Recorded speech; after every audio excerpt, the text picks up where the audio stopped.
বিসমিল্লাহির রহমানির রহিম। সুপ্রিয় খামারি বন্ধু, ভাই বোনেরা, আপনারা লক্ষ্য করবেন বর্তমান যে বসন্ত এবং গ্রীষ্মের শুরুতে এই দুই সময়ে সাধারণত একটা কমন রোগ দেখা যায়, সেটার নাম হচ্ছে ইন্ডাল ফিভার। অর্থাৎ মশা মাছি এবং কীটপতঙ্গের আক্রমণে সাধারণত মারবরি এবং ভাইরাসের আক্রমণে এই রোগটি হয়ে থাকে। এই রোগটি সাধারণত 3 দিনের জ্বর নামে পরিচিত, অর্থাৎ 3 ডে সিকনেস বলা হয়। তো এটা ভয়ের কিছু নেই, এই রোগটি সাধারণত 3 দিনে বা 4 দিনের মধ্যে এমনিতেই সুস্থ হয়ে যায়। কিন্তু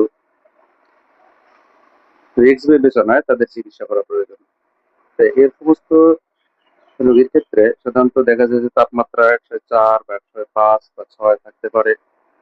তো এজন্য আমরা অ্যান্টি ইনফ্লামেটরি ড্রাগ সালফারামিক অ্যাসিড ব্যবহার করতে পারি, অ্যান্টিহিস্টামিন ব্যবহার করতে পারি, এবং যদি পেট ফোঁপা থাকে তার জন্য কিছু ওষুধ দিতে পারি। তো এভাবে যদি আমরা 3 দিন চিকিৎসা করি, তো ইনশাল্লাহ এগুলো সুস্থ হয়ে যায়। ধন্যবাদ আপনাদের।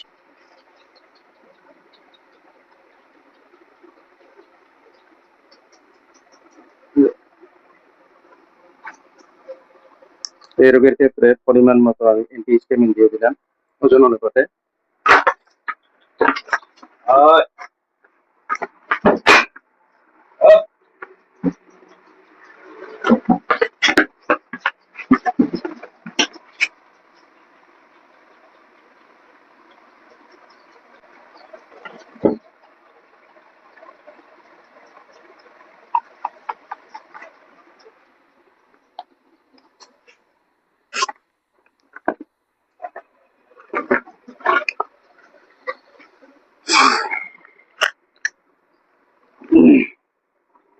এই গরুর আরো কিছু লক্ষণ আছে, সেটা হলো পা খোঁড়াতে পারে, পা খোঁড়া নিয়ে আসতে পারে,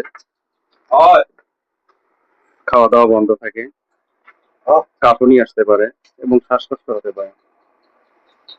তো এগুলো সাধারণত নির্দিষ্ট কোনো চিকিৎসা নেই, রোগের লক্ষণ অনুযায়ী চিকিৎসা দিতে হয়। তো ধন্যবাদ আপনারা সকলেই।